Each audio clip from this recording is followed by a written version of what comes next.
Hello, Erica. And y'all can hear me? Yes. Hey, y'all. Everybody. Oh, they're already on. We got 15. You ready? Here we go. Love Wins by the Stewards. Happy holidays. Oh. Happy holidays. I'm your host, B-Level. I'm your girl, Netta. And this is the holiday edition. We're saying like we're not close enough. Can you slide over here closer to your husband? Slide closer to your husband. Love on me. It's the holidays. So this is the holiday edition of Love Wins by the Stewards. We have our new tagline, for the culture, by the culture. So not only are we talking about relationship issues, we're talking about just cultural issues. Oh, we're talking about it all. Shout out to... Can we just talk? That was a...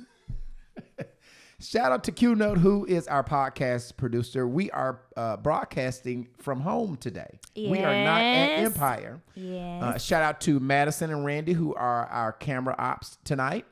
Madison, are we going right? Do you see? How do we look? Madison, do you see the red thing counting? Is it counting, Madison? Randy, do we look good? No. Randy, do we look good? All right. Okay. So we have some kids at home who are our production. Production crew. Since Q is not with us. Normally Q would have us sounding good and looking good, but we are in the hands of Madison and Randy. I don't know how reliable that is. That's interesting. Yes. That's interesting. Yes. Good job so far. All right, so we are also broadcasting live on all of our Facebook pages. I said all of ours. Yes, both of ours. My wife and myself. We want you to join in, right, Netta? Yes. Click like, share, join in on the conversation. As we said, this is very interactive. I want to see your comments, questions. If you're talking about something interesting, we'll even bring you on as a guest. So we'll bring you on live if you talk about something interesting. So we want you to like and share it. Our viewers are going down. Please like and share it. Please like it and share it. Say that? Yeah, nobody knows unless you say it. Nobody knows it unless you say it. Okay, well, get it back on. So the audio for this podcast, baby, would you please tell them where they can see the audio and the video for this podcast, please? So, okay, guys. So, I go on live while we're doing this podcast. I always go live so you guys can be interactive with us. However, I never really share the live video. So, the ones that chooses to go live with us and be on, you can be very interactive, ask questions. We'll bring you on through the live. This is just for right now. We're live. No cuts, no edits. So on Facebook Live, and then also anywhere you can listen to a podcast. So Anchor, Google, Apple, any podcast app, podcast station, you guys can find us. Love Wins by the Stewards. And then you can find the video actually on YouTube. So on YouTube, look up Brian Stewart Sr. and you will see all of our podcast videos live, visual. You see us? Good. So sponsorship opportunities. If you would like to sponsor the podcast, Netta, can you please tell them how to sponsor? If you would like to be a sponsor, so basically if you're a startup business, you're an accomplished business, LLC, corporation, whatever, if you want to become a sponsor, just send us an email at, our email address, remember it? Love Wins by the Stewards @gmail.com. Inbox him. Inbox him. Inbox me. What is the email? We haven't said it so long. Steward.lovewins@gmail.com. So you guys can inbox us. You can email us if you want to be a sponsor. We'll talk about your business. Just tell us what you want us to put in, your information for that business. We'll add it on as an advertisement on our national syndicated podcast channels, on our live, locally, nationally, wherever you want us to do it. So make sure you guys send us a message if you want to be a sponsor of this show. Thank you. I don't know what I would do without you. I don't know what I would do without you being my co-host. Luckily, you are. I don't have to do without you being my co-host. All right, so how great thou art. We have been off for 2 weeks, we have missed you guys, right? Yes, we missed you. Have y'all missed us back? That's the question. Yes, they missed us. Are we missed? Did y'all miss us? Yes, they missed us. Yeah, they did. They did. I know it. I know. When y'all coming on, listen, I know. It's the holidays. We had to take a break, spend time with our families. Spend time with our badass kids. Their kids are bad. Our kids are terrible. Our kids are not bad. They're bad. They're not even talking to us, and they're running our camera ops. You know what I'm saying? We're just getting faces in the corner like. Yeah, we got some badass kids. Yeah, we do. All right, so 2 weeks ago, we talked, we had an episode number 3 where people were looking for the $850 check. It happened over at, what's the name People of it? Trust. People Trust. and they were giving out these grants, and they did it for one day. They ran out of money. And they shook Little Rock up because they had a line out there that wrapped like 2 miles. And people were wondering, was it a loan? Was it a grant? So we had Arlo Washington, who was the president, CEO of the People's Trust Bank. And he was on to clear up all of the drama about this $850 grant that we found out it was not a loan. It was a grant, but we had him on. Please go. And when you go to look at these podcasts, please like and subscribe to our podcast deal. So you can go by there and see episode 3. All right? That was. I'm glad he came on to clarify that. That was amazing. Yes. I appreciate so that. Christmas has passed. What did you get, Miss Stewart, for Christmas? To see my children get what they wanted to get for Christmas and see their faces, see them smile, see them be so happy. That was my Christmas gift. That was both of our Christmas gift. No, my kids said no. That was both of our Christmas gift. Yes. We actually had. I thought I was gonna wake up with a rolling, like I just want to rolly with Deborah. Did you cook on Christmas? No. Remember, we decided to do breakfast, so we did a Christmas breakfast brunch. We did brunch, so I fixed. You remember? Yeah, I cooked. So we did like the shrimp and grits. So guys, I cook very good shrimp and grits. We did shrimp and grits, and we made a fruit tray, like a fruit display for the kids, and then we did muffins. I think we did muffins, and then we had apple cider for the kids to drink, and they froze and busted in the freezer. Nevertheless, and then that evening we just kind of had family night and bowling. So we didn't really, I didn't do the traditional, because if you guys see, if you follow me on Facebook, I said you have to choose. You have to choose between Christmas and Thanksgiving.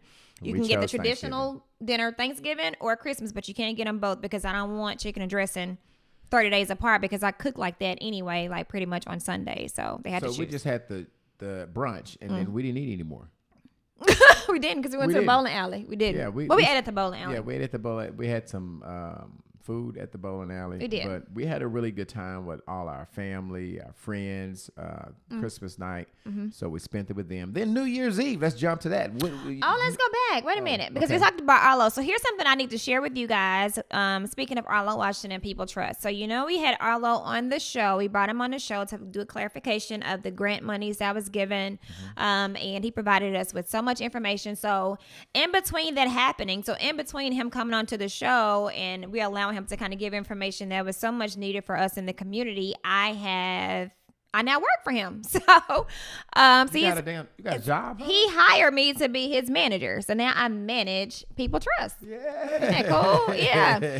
So you guys know I'm like all about my business, all about providing financial education, financial literacy. Right.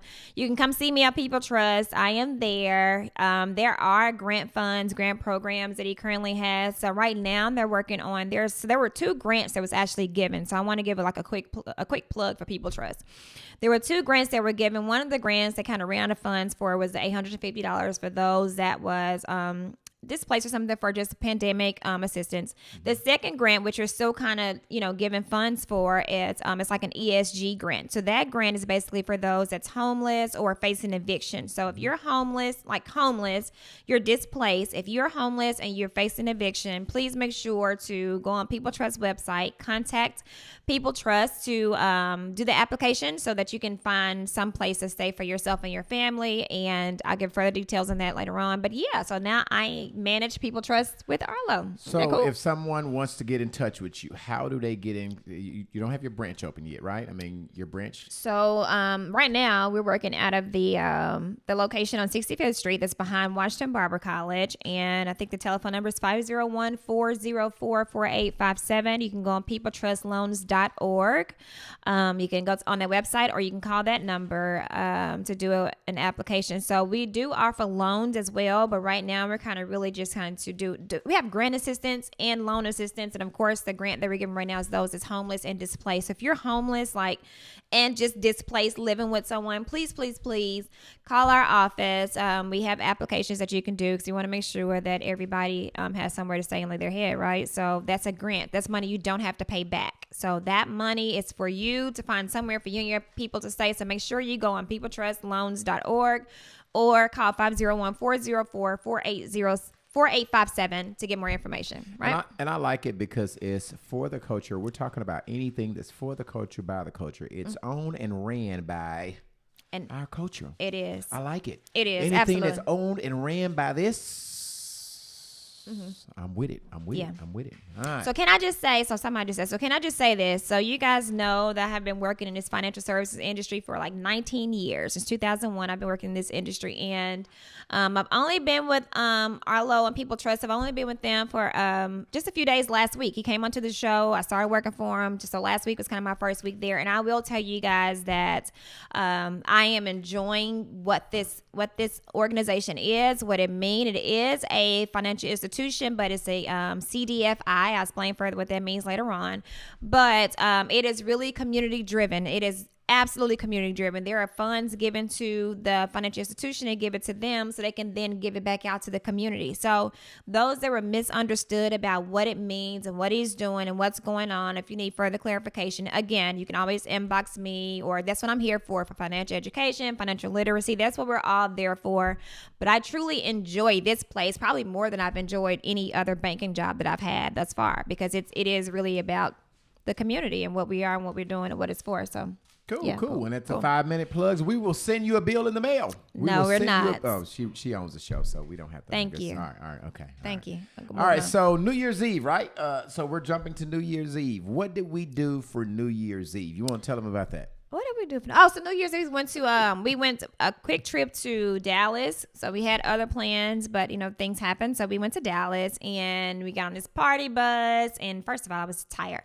Got this party bus. We brought the New Year's in with those that we love and enjoy and spend time with. We got to let our hair down for 24 hours, which is so nice.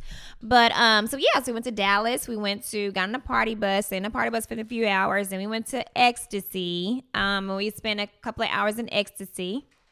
Yes, you told me to tell. Nobody knows what that is. Well, you right? know, when you name names, we need to send these people a bill. Let me just tell you something. Yeah. So yes. Anyway, shout out to the people that went with us. Shout out to my guy Bun B, Mike Ross, King, Kane to Barbara, Chucky.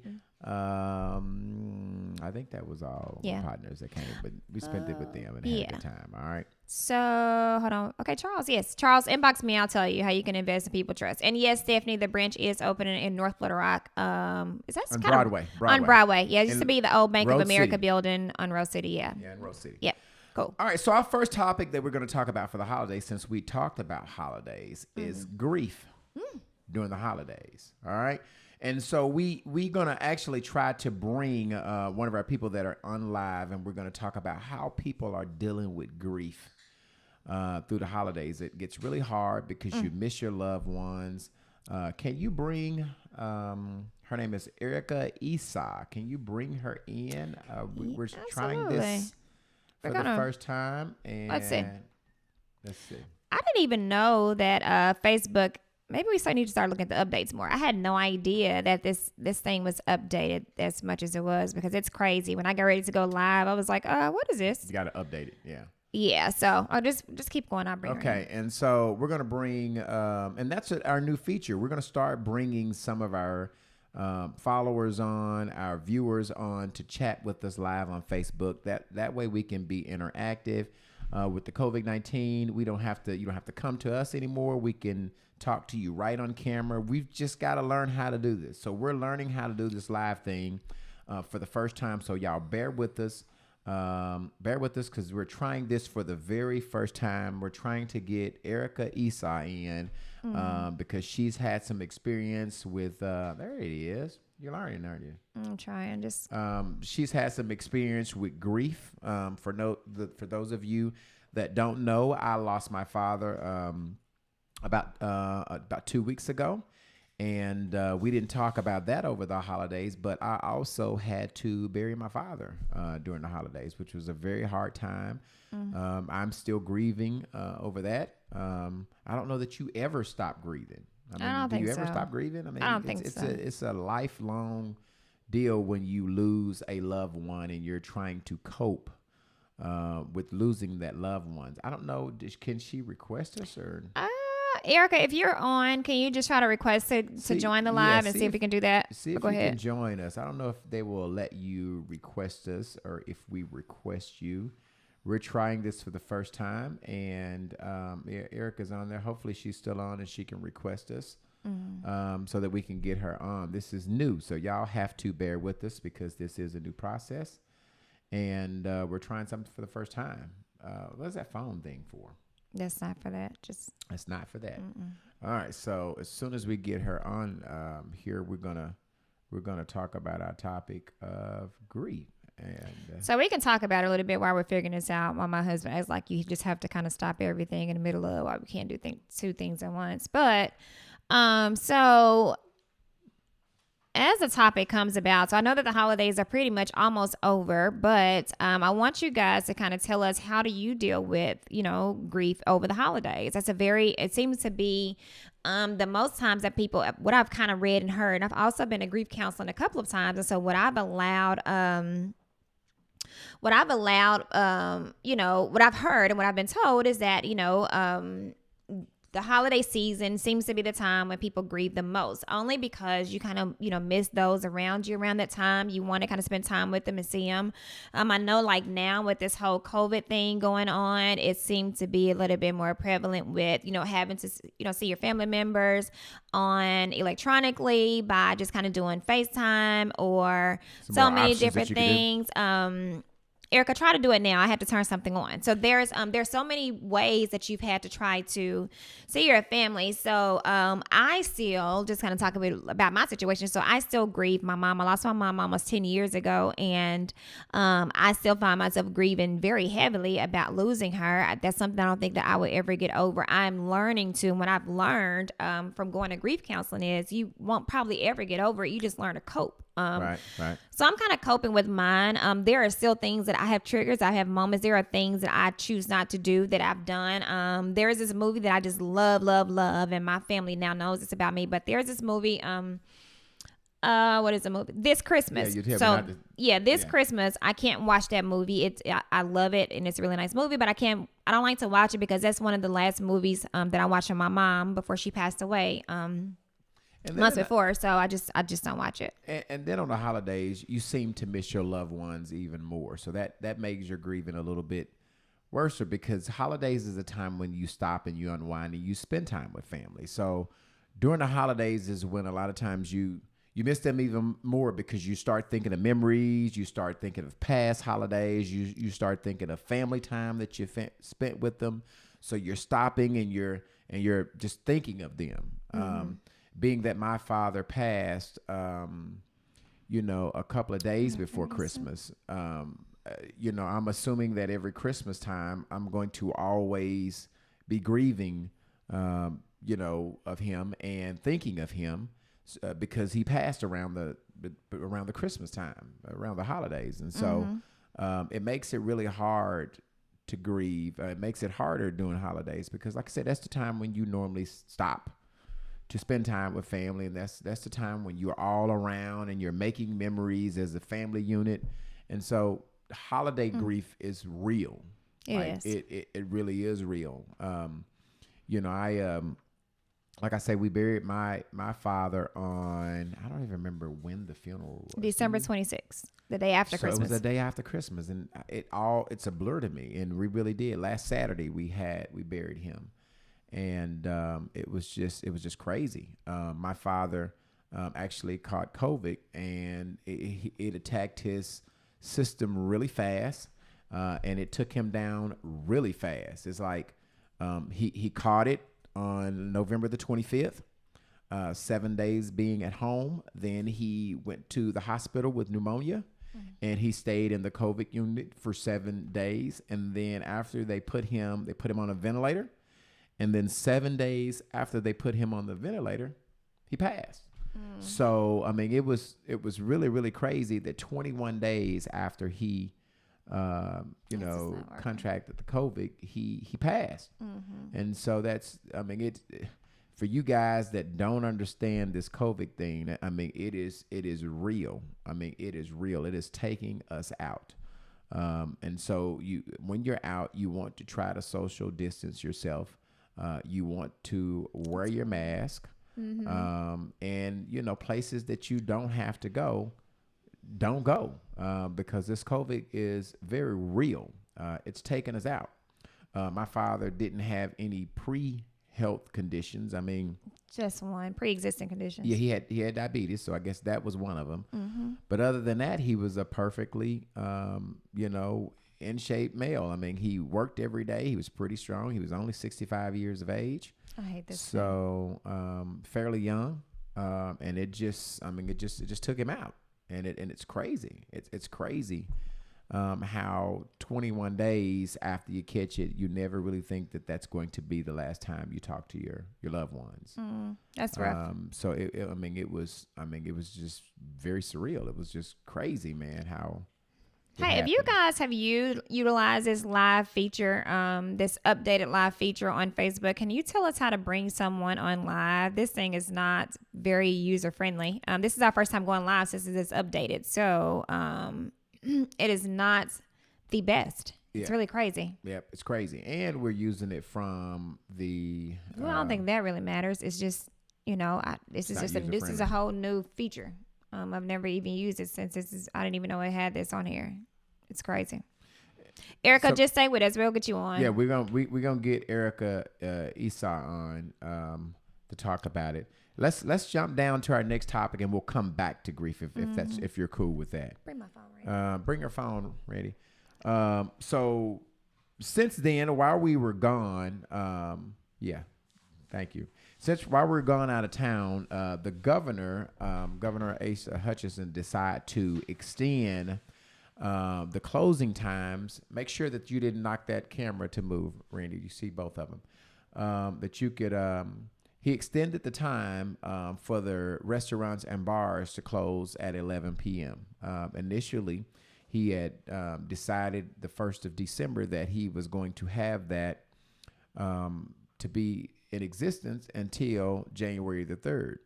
Well, on January the 1st, I think, Friday, maybe the 31st, he extended it another month. So if you own a bar or a restaurant or any place that serves alcohol that has an alcohol permit, you are required to close at 11 o'clock. Which I've never understood that. I understand the importance of COVID, but I guess he's saying that you can't catch COVID before 11 o'clock because he extended that. And I don't understand that, but obviously I don't understand much that the governor does. Also, I did post on my Facebook page that Governor Asa Hutchinson also was one of the ones that would vote against the $2,000 stimulus increase. He were one of the ones, the Democrat, the House passed it. It went to the Senate, and Mitch McConnell didn't vote for it. He denied it. But I remember seeing Governor Asa Hutchinson on CNN where he said that we needed to press the pause button. So he was not with increasing the stimulus from $600 to $2,000. And I think that's important information that you need to know because obviously he can't run again. So I don't think that he cares. I think this is his last term. Yeah. But it's just important information that you need to know because Arkansas is one of the states that has the highest COVID cases, and a lot of businesses has went out of business. A lot of people are unemployed. The unemployment rate is very high, and poverty in Arkansas is very great. So Arkansas is one of the states that really needed that increase from $600 to $2,000. So that's just information that you need to know when your governor votes to not do that. You want to be able to understand that, and you want to be able to know that. I think that he's a Republican governor, and he has not did things for our culture, for our race and our culture. He has not been the governor for my choice, the people's governor. He has not. He's disappointed us a lot of times. I think that he had an opportunity to before raising it to $2,000, and he just dropped the ball. So that was information that you needed to know. We're still not. We still can't do it. We're still not letting us do it. I don't know if this is just a new feature on Facebook, but yeah, this live, bringing somebody on live is not. It's not even an option anymore. So I'll just have to see if you can request it. Yeah. So we're trying this for the first time, and it's not working. We're gonna keep trying. Erica, I see you there.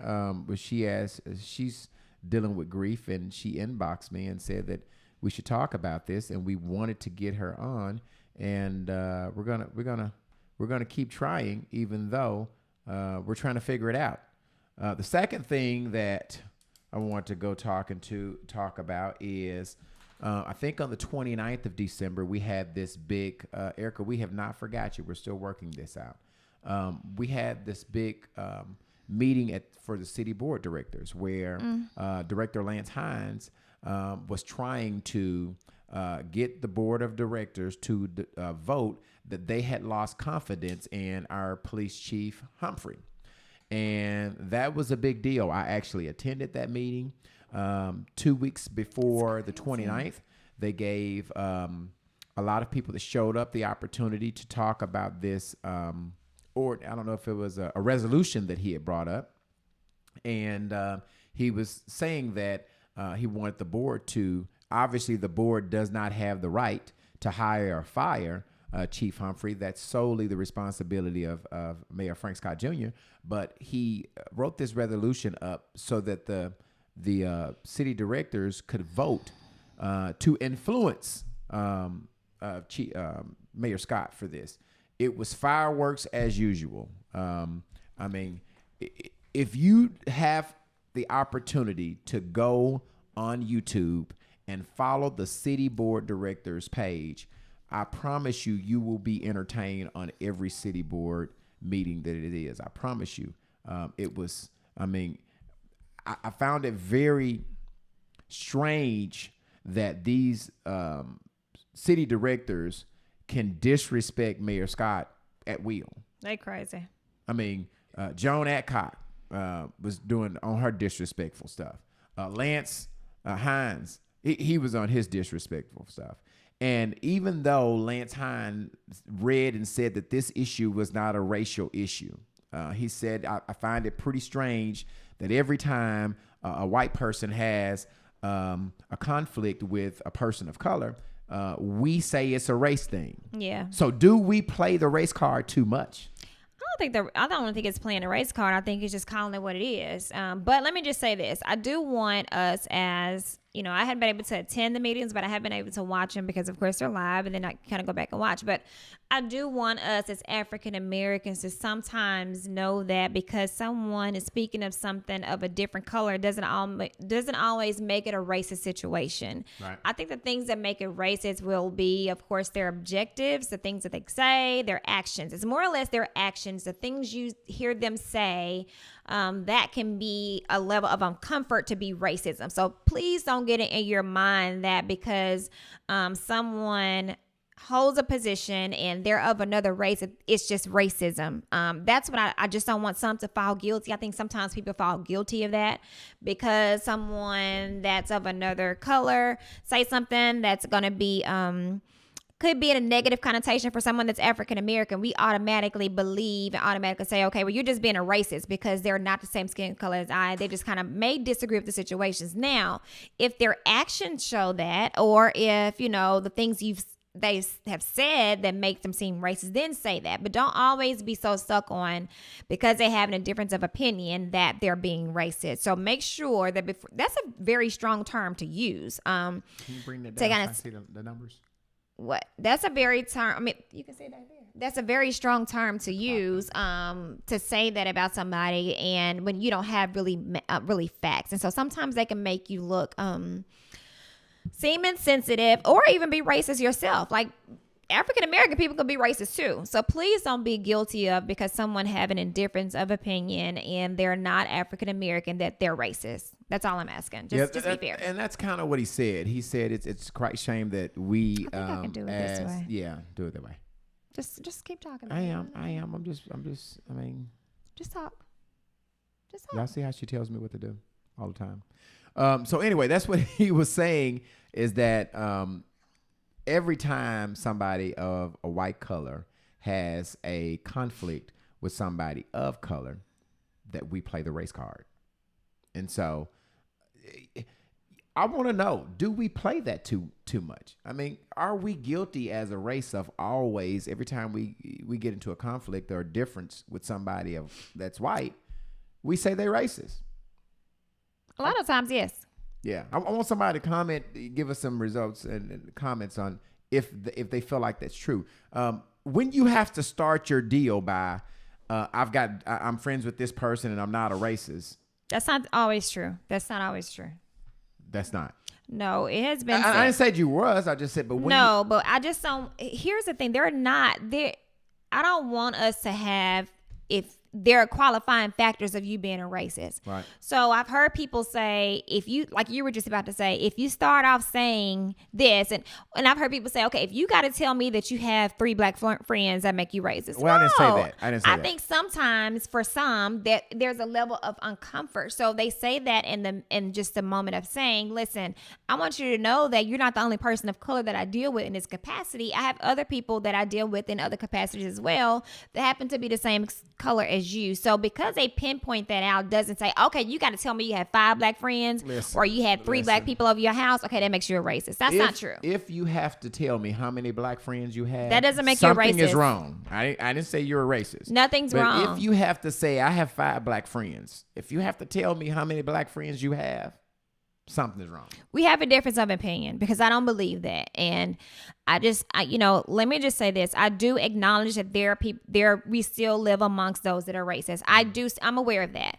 But just because, people could, that's just like somebody of another race say to us, if you come to my house and I've cooked some pasta and you ask for chicken, okay, you just gotta be black. No, like those are just things that I think that's just a little ridiculous to say. I just don't believe in that. So how do you know when you're dealing with a racist? I mean, it's just different things, but it is a checklist. There isn't qualifying factors or a checklist of you're a racist. So to say because somebody pinpoint how many African American friends they have that makes them a racist, no. For some, it just means that you're around me. I want you to know that you're not the only person that I deal with in this capacity. I have other people that I deal with in that capacity. So to think because somebody pinpoint a number of people they deal with makes them a racist is a little far-fetched. Yeah. I was going to say ignorant, but. And that's what he was saying. There were so many people that spoke that night that was saying that they were racist. I mean, they were saying that Lance Hines and Joan Eckhart was racist. She did say that she would not be bullied. She said because, and I don't know if she was talking about the people that were speaking or the board. And I don't know if she was talking about Mayor. She just said that I will not be bullied on this issue. I'll tell you what is very clear. There is a racial division on that board. I believe that. The black people side with the black people. The white people side with the white people. That's fact. That's proven. Mm-hmm. Doris Wright said that her and Ken Richardson, Director Richardson, had put this resolution to deal with different neighborhoods and how the city should deal with the different neighborhoods. Mm-hmm. And she said that the white directors got together and they voted it down. So there is clearly a racial division on our city director. I believe that. On our city board director. I believe that. We did get Antoine Phillips was sworn in on New Year's Day. And so now we have, let's see, how many black directors do we have? So we've got Phillips.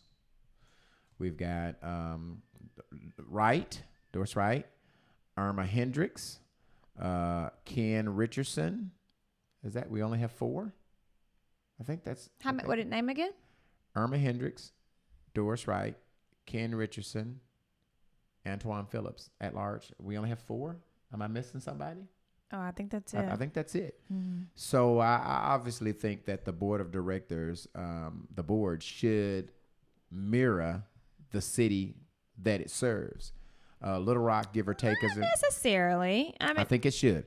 The city board is 42%. City of Little Rock is around 42% African American. So that means if they have, which I'm assuming, I need to know how many boards. I think there was like. I think there were like 12 board of directors. So if you divide that by 42, I believe that the board should mirror the city that it serves. We live in Maumelle, so do you think that everybody in Maumelle, prior to just being an African American, come that they need to just be everybody white on the board, because it's pretty much what it is in Maumelle. I don't think there's an African American on the board of Maumelle. I'm just saying that I think it's a little redundant to say that the board needs to look like their community. Let me just say there are ways to serve your community by just saying it. Just because Little Rock tends to be probably more African American nature, everybody on that board needs to be black. No.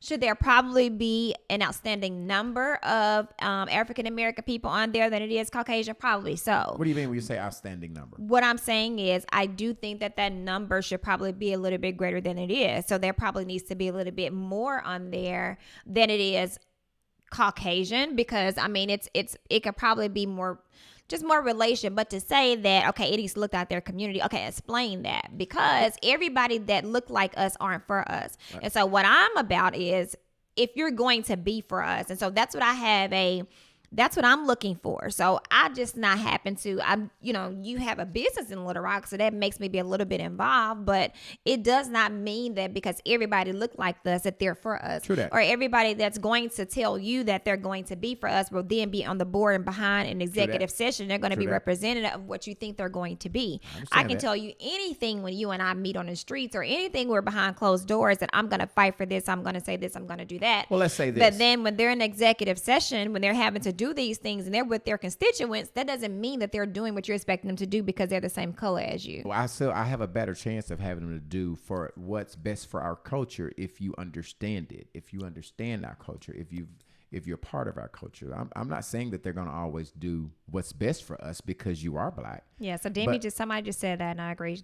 Demi said, "Skin folk ain't kin folk." That's a quote from Angela Ryan. I agree. I think we're all in agreement that all black people don't vote and help blacks, but we got a better chance of somebody understanding the culture and voting to make it fair for our culture if you are a part of our culture. You agree with that? Does that make sense? Well, that's why it's called an election. That's why it's called. Yep. And that's why they're elected officials. And that's why those people that are out there voting. So, and that's the reason for there being open sessions, for there to be open for their community. There's a reason why they have their executive sessions where it's just them. What I have an issue and a problem with is everybody wants to call themselves an activist. Everybody wants to always talking about what's not happening in their community, but it's only when it's something that's not conducive for them. So you have these sessions that the only time I've seen these sessions be packed out is if it's something. Let me just say this. I was I'm taken aback for how many people have supported the chief of police, because they really they made a whole resolution about speaking about the chief of police of Little Rock not having his job. So I really commend those that have stepped out and do things, but that needs to be that all the time. Like there's always seems to be we have to get people and pull people together to do different things when it needs to be like that all the time. So Do I agree that needs to be? Absolutely. I agree that there probably needs to be more African-American presence on the board. I do. I agree that there needs to probably be more African-American people running for offices. I agree to all of that. All I'm saying is that don't put it all in a nutshell and put it all in a basket. Like, okay, everybody that needs to be. First of all, it's up to us to tell what we're happening and what's going on in our lives. And so we're not doing that if we're not going out to vote. If you're not voting, if you're not going to these board meetings, if you're not, speaking out for when you have the opportunity to speak out, if you're not being a big brother, big sister to these kids in the neighborhood, if you're not doing community awareness, you cannot expect for these people to know what you're living and what you're going through. Right. So they have the expectations that these people that don't live in their wards or live in their neighborhoods to know what they're feeling and going through, but they don't. So that is a responsibility of those. Like, you cannot just get in your feelings and be upset about these people that's having this position. They're with theirs. And so do we need to have some with us? Absolutely. But that comes from a whole line of different things. It just doesn't come from all black people need to stand for each other and for what's right, because at this point, I don't think people know what's right and what's wrong. They just kind of go with what the sugar, honey, iced tea somebody else says. Well, from what I could gather from the whole thing, they had the FOP speaking for the resolution. They were saying that Mayor Scott should do something different about the leadership of the LRPD. And then they had the general public. I say the general public. Most of the people that, I'm going to say all of the people that spoke against the resolution were black.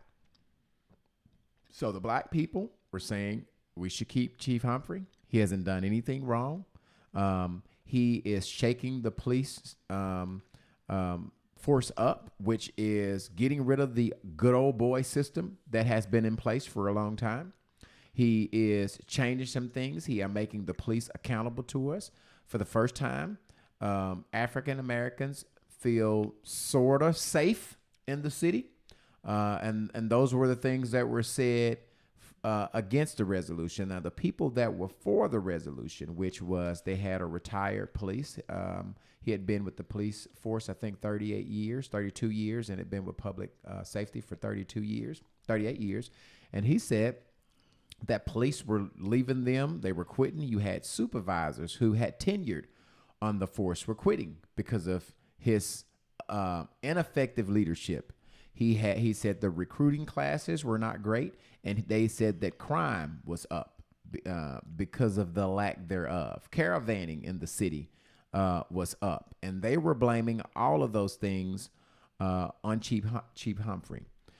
So where I have a problem with that is that what I heard somebody say in this last board meeting was the truth. So the mayor is an elected official, and he was elected. So he was elected to do the job that he has been done, which I think he's done a heck of a job. Yep. In that he made the decision to hire whom he thought was befitting for that position and for that role. The man hasn't even been in a position, I think, a year or two. So even a year. I don't even think he's been there a year. This year, maybe? Yeah, I think he has been in a year. So maybe a year, almost 2 years he's coming on? I think Mayor Scott came on in 2018. He was, okay, so 2 years. So let's say 2 years. He's been in a year now, I think. So it's just like, we need to know, love, and understand. Trump has been in office 4 years. Yeah. Understand when Biden gets in office, it's probably going to take him his whole term to get us where we need to be. So you cannot blame all of those things on this chief of police that you hadn't even really given an opportunity to do his job correctly. And that's all I'm saying to that is that allow the man the opportunity to do his job. And another problem and another issue that I had based on this whole little hearing and this resolution being brought to the table. And what I heard one of the city board directors say is, okay, what about all these other directors that we have? We don't have the director of parks and tourism sitting here based on all the complaints that he's getting. And we just have that. There are so many different people that I have seen in different things in different places, these directors and of all these programs and all these officials. These are some of our elected officials that you're not bringing resolutions to the board to get rid of. It's just so happened you have a problem with, let's just call a spade a spade. You really have a problem with the mayor, but you can't really do anything to the mayor. Right. So the way to get to the mayor and to say something and do something in relation to him, we're going to try to do something else that's going to be, and it's just retarded. I think it's just the dumbest thing ever that you're not allowing, and these people are leaving. The people that has gotten these little lawsuits against him are the ones that were overlooked for his position. Well, go ahead. I'm sorry. Yeah. So these are the ones that were overlooked for his position. Like they had been in those roles and those positions, and they were given the position that he was given as this being in this role. These lawsuits weren't even. He is doing what he's supposed to do. That's all I'm saying. What he does in his personal life, that's his business. Whatever he chooses to do, but I can say successfully, I don't have really a complaint about anything that he does. And if anybody does, it seems to be those ones that just truly didn't get the job and get the position that he had. So, I mean, it's just kind of one of those things. Whatever. Well, I'm definitely not going to say that Lance Hines is a racist. As I said, the board is racially divided. And the whole problem that I have with is just the disrespect that he has for our mayor. We didn't have none of this issue when Stoller was in office. He was the one that needed the disrespect. Yeah, we didn't have none of these issues when Daley was in office. We wasn't disrespectful like they disrespect the mayor. And where does that come from? Like, where does that come from? You know, let me just say this. First of all, Mayor Scott changed up the way they do business. He has true power, mayoral power. The old mayor didn't want the power. He didn't want to do anything. He had the city manager had all of the power to hire and fire the police chief. When Mayor Scott came in, he changed that. He did it like a true mayor should run the city.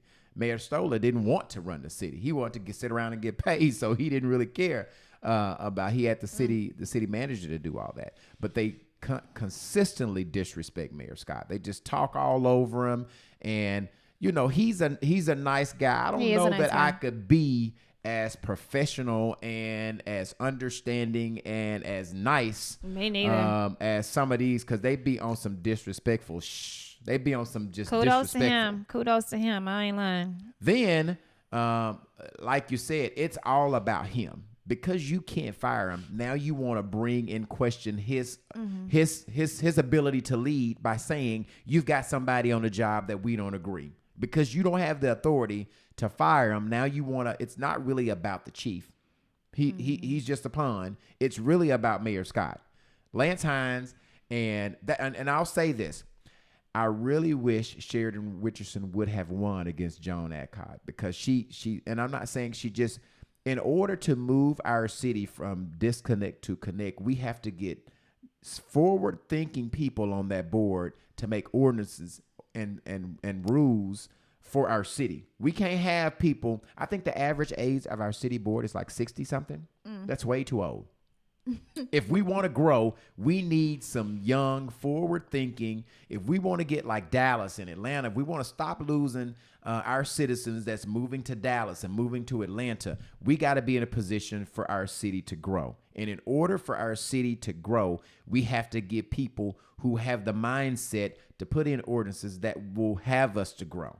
I remember a couple of years ago, and I'm kind of getting off, but I remember a couple of years ago when Stoller was in office, they had the nerve to say that they didn't want any rap shows to be brought to the city. Yeah. How dare you as a board say that you don't want any rap music? That's part of a whole nother different lifestyle, not even culture, but white kids listen to rap. Right. So to say that you don't want rap, I mean, it's just crazy. But that's the type of thing when you get older people that don't understand that lifestyle, making ordinances for people. Our millennials are leaving the city because there's no growth in this city for our millennials. So we need to have younger, forward-thinking people on that board to make rules for our city. I agree. That's what it is. I agree. So anyway, it ended with I think Russ Raycop, who is he came up and he was he said that I think he was the media relations for the Black Panther, and he started on saying that we had 70-something homicides. I think Chanel Smith came up and said that we had 50-something with the research that she had done. Yeah. Russ Raycop come up and he says we have 70-something, and I'm for doing something for the chief. And Chanel and him were kind of going back and forth, and he said, "Mayor, could you tell this woman to shut up?" And he was. First of all, you don't tell a grown woman man to shut up. Let's just put that out there. I think he said be quiet. Oh. I'm not gonna lie on him. Okay. He didn't say shut up. Okay. He said be quiet. And she kept saying, "Well, you're lying." And he said, "I'm not lying. I have the receipts." He had the paper in his hand, and he'd start talking, and she'd get back in at him. Well, he said, "Well, Mayor, if you won't tell these people to be quiet, I'm going to tell them to shut the fuck up." And then there was this loud outburst, and Mayor Scott said, "You're dismissed. You can leave. You won't be in front of us using that type of language." And he flipped. F you to the mayor. And I posted something on Facebook like, he said what? He said F you. He said, well, fuck you too. Oh, okay. Yeah. He said, fuck you too. And I'm like, out of order.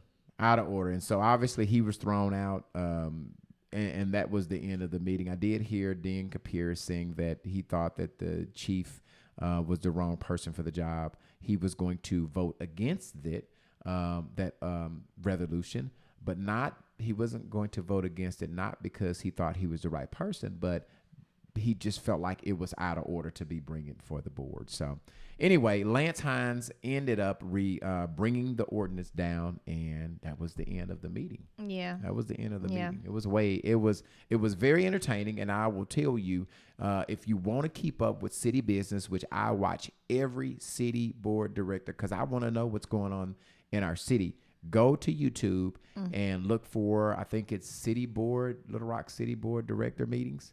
And you can see all of the past meetings since they've been online, and you can keep up with what's going on with the city. Yeah.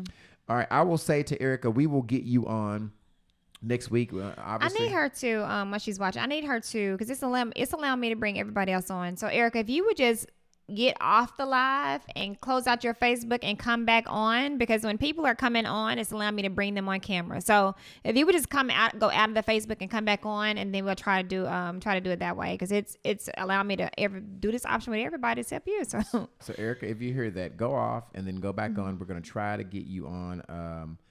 It was your idea for us to talk about grief. Yeah, and I really want her to kind of share a story too. So yeah. So anyway, that's how it ended up. He ended up pulling the resolution down, and because he was the one who presented it, so he had to be the one to waive it. Then. But that leads me to tell you guys, that's why, like my wife said, you have to get out and vote for these people who are. I'm sorry. Are you stripping? I hate my bridal. Let me see. I like my boobs. Where's the damn wife is stripping? Yeah, like come on, good playing. Come on, you play too much. Come on. You got your stuff straight. I had to fix it. I don't like for that. You know, I like to have that gap. I don't like to have my breasts bunched together. Okay, come on, let's move on. Lord, okay. She made me lose my train of thought. That's why you should vote. Yes. If you don't like the way your directors are representing you, if you don't like what they're talking about, has she come back on yet? I don't know. Just let's go on, babe. She said still one. I see that part. You need to get out and vote. You need to get out and vote. If you don't like how they're representing you, vote. And you can change it all by voting the people that is going to be for the city and for the same thing that you stand for. You can vote. And stop being these behind the keyboard activists. Like, make your voice be heard. You know, they have these open forum, these open session meetings for a reason.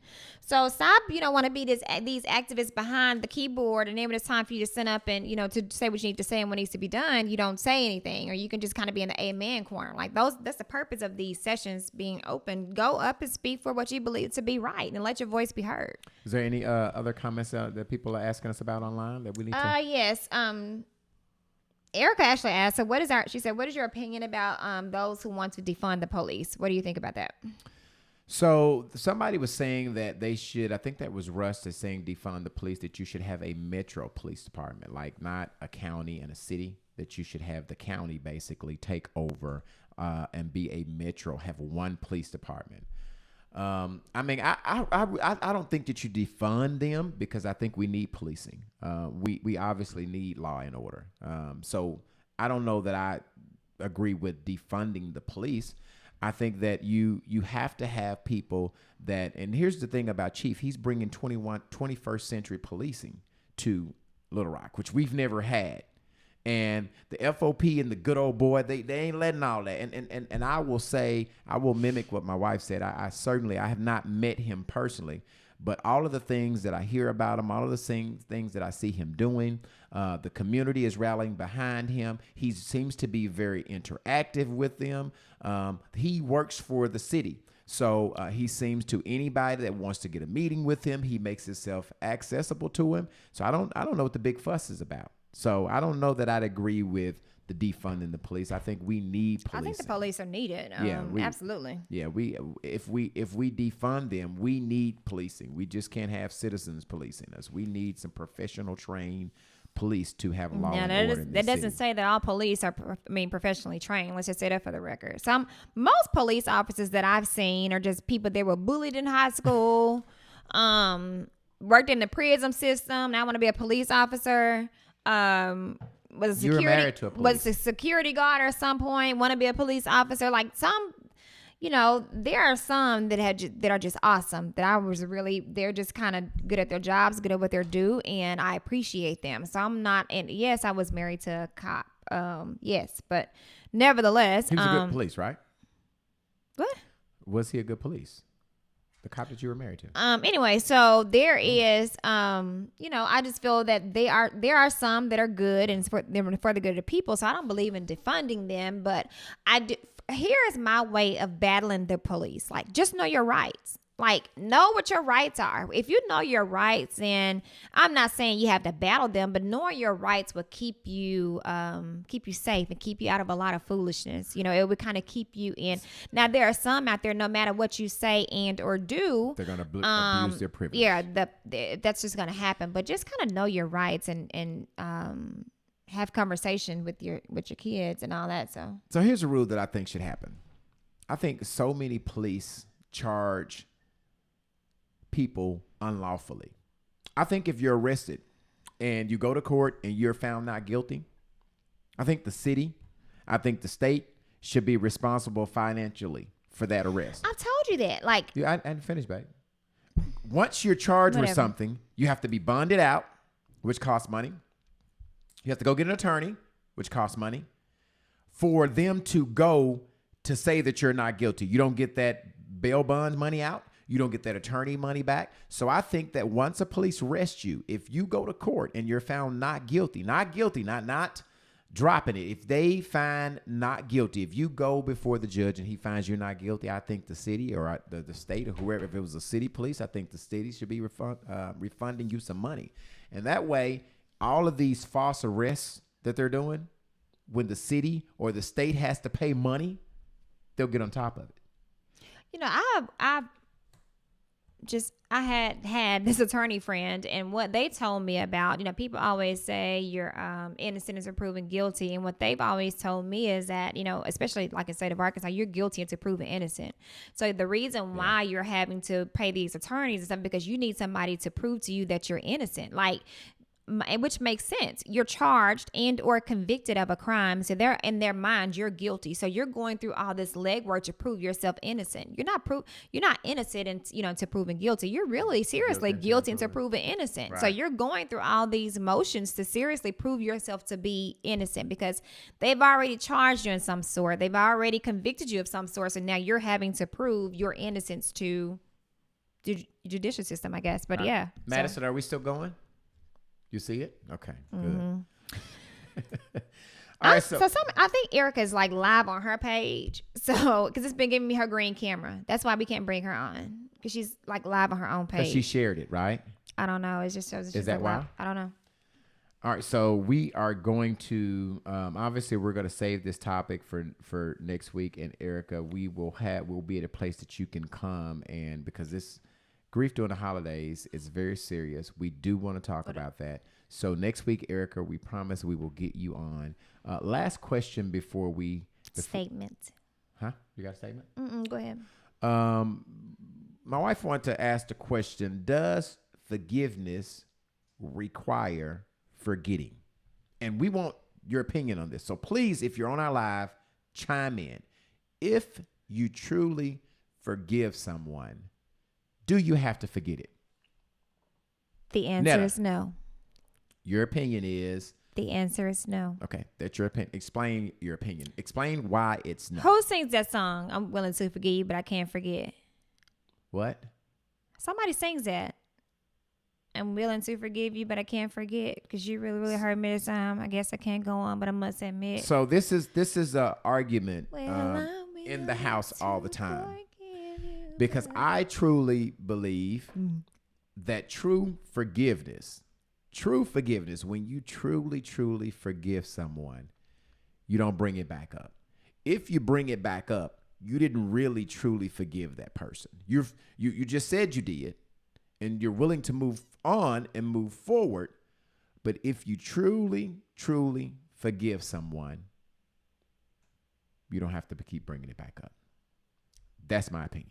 You said that in a voice like that meant some shit. Like it did. It didn't. It no, did. Like forgiving somebody just means just what it says. I forgive you for the action. I forgive you for what you said. I forgive you for what you've done. But that doesn't make me forget what has taken place. That doesn't mean that I have forgotten the action. Okay. I have forgotten what was said. We didn't say forgetting. That was the question. The question said, does forgiveness require forgetting? That was a question. Okay. You don't have to forget it, but if you keep bringing it back up, that's a sign that you didn't forgive. So let's put another part to this question. That is not. Does true forgiveness require forgetting and not bringing it up again? Let's talk about that. Don't be adding shit to my stuff. I said what I said. Don't be adding stuff to my stuff. I said what I said. Trying to call me on Messenger. I said, sir, I just said, no. If I forgive you, I forgave you for the action. I've forgiven you for what you said. Anybody I forgive. saying anything? Yes. What are they saying? My cousin Brenda said no. Brenda who? Read. Let me see this thing. Let me see it. Check your work. She Brenda said no. She said no. Is there anybody else other than somebody's cousin? Anybody? She not on my side because she's my cousin, but she just telling the truth. Because I forgive you for something. Let me just keep it. You have made. Let me just keep it 100. No, you've said in your mind. This is a woman thing. This is a woman thing. You have said in your mind. In your mind, you have said that true forgiveness does not bring it up again, but that's just you. That's your mind. That's your thought process. Everybody else, we've asked this, but it's like, there ain't no everybody else. I ain't rather said that. Don't talk about everybody else. I ain't rather talking about the Bible. She was making reference to the Bible. She said, and I wasn't talking about the Bible because I'm not God. We didn't say the Bible. We ain't said was talking about the Bible. Well, she said, so don't say everybody else because she was the one that agreed with the exception of Ain't Ready. Bun B said it. He don't fucking matter. You said everybody else said it. He just gonna be on your side, whatever you say. You and Brenda the only one that said whatever you don't. you say is gonna be on your side. You and Brenda the only one that said that you don't. Brenda agreed on this live. Brenda, who else? Who else? Oh, Brenda did. Christine did. Christine, she ain't nobody. Dee Dee did. Dee Dee didn't say that. Yes, she did. No, she did. Yes, she did. No, she did. The people in the audience did. Bun gonna agree with whatever you say. You can tell Bun, y'all gonna shut the damn Christmas trees on. Now. She said, okay, add me now. See, now it's not doing it no more. Okay, well, we're gonna try to add you, Erica. Erica is working hard trying to get in here.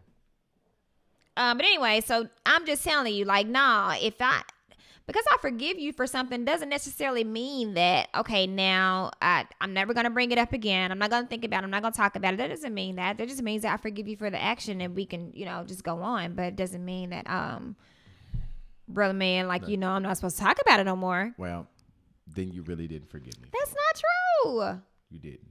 Just work your phone, sister. Work your phone. Just talk. You just talk. Don't worry about what I'm doing over here. Because ain't nobody saying nothing but you and Brenda.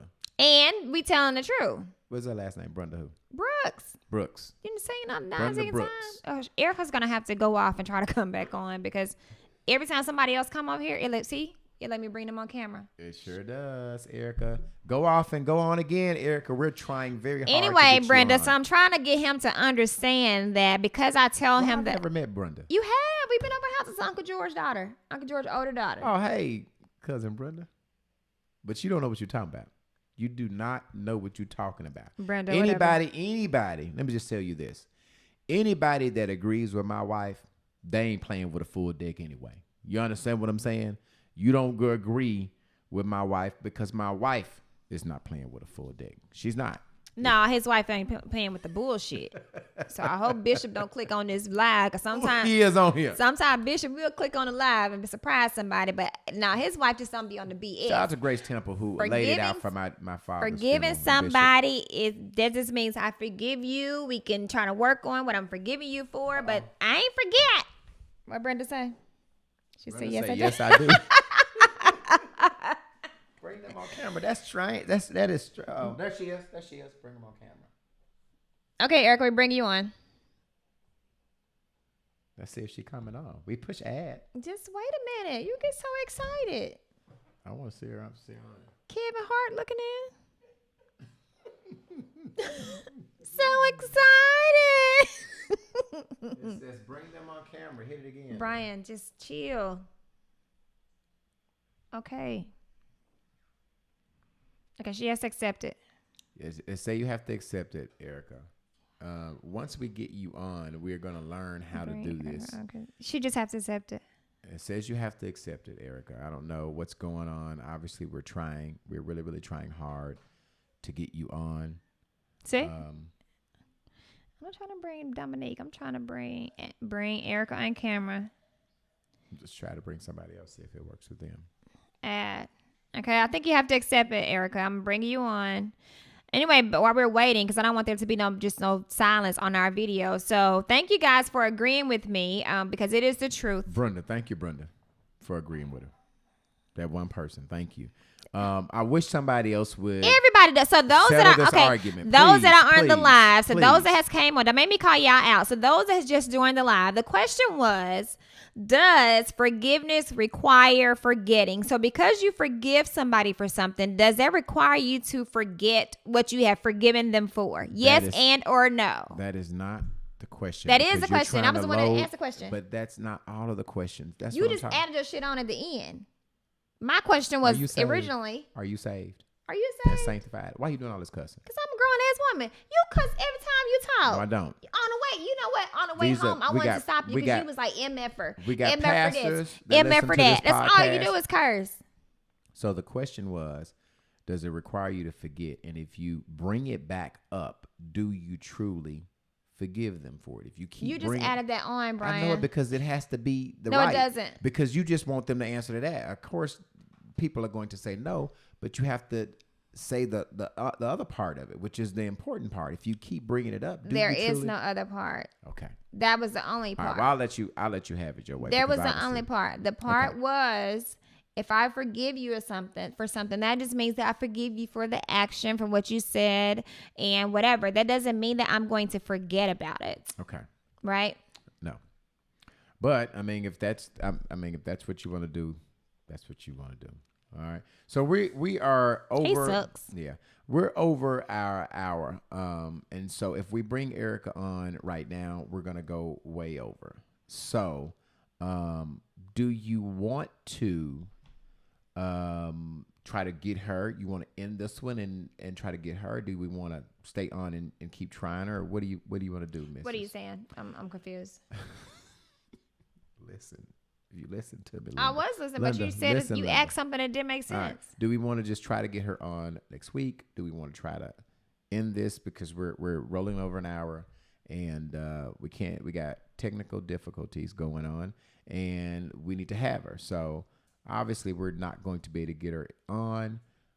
So I'm assuming that we just. So this is what we're going to do. So we're going to end the podcast like we normally do. And then Eric, I still want to bring you on like our live because we still have people on our interactive live. Okay. So what we'll do is end our podcast. That's and smart. then Erica, I will just come back. So come off, guys, and then come back on. I'm going to come back on and I'm going to bring her on the live because I really want her to tell her story so we can kind of really focus a lot on what's going on with this grief and holiday thing. So we're going to end this, guys, and we're going to jump right back on, okay? Baby, you are so Brian, freaking. Come on. No. Let me pay you this compliment. You're smart. I didn't think of that. That's why you're on here with me. You're very smart. All right. So anyway, for the culture, by the culture, anything you want us to discuss that have anything to do with the culture, please inbox myself, inbox my beautiful wife. We are looking for topics. We're back on. The holidays are over. Every week we're coming to you live and direct. Please do not leave because we're going to come back and we're going to talk about grief during the holidays. Please, please, please don't leave. Thank you guys for joining us, but stay on. So we're going to leave and come right back. So get off and come back up. And just tell them one last time where they get our If podcast. you'd like to be a sponsor, so if you want us to sponsor your show, please make sure to send us an email at stewart.lovewins@gmail.com. You can inbox myself, inbox Brian. If you want to see this or hear, you can hear this on any podcast, Love Wins by the Stewart. You can go to YouTube, search Brian Stewart Sr. to subscribe to the YouTube channel. Brian with a Y. Yes, Brian with the Y. And again, if you want to be a sponsorship, we do sponsorships. We just kind of did. And so if you want more information on People Trust that I mentioned earlier, just inbox me and we can talk about this further. But I want us to talk about this later. So thank you guys so much for joining us. We appreciate you so much. All right. All right. Thank you. We'll holler at you next week. Bye. See ya.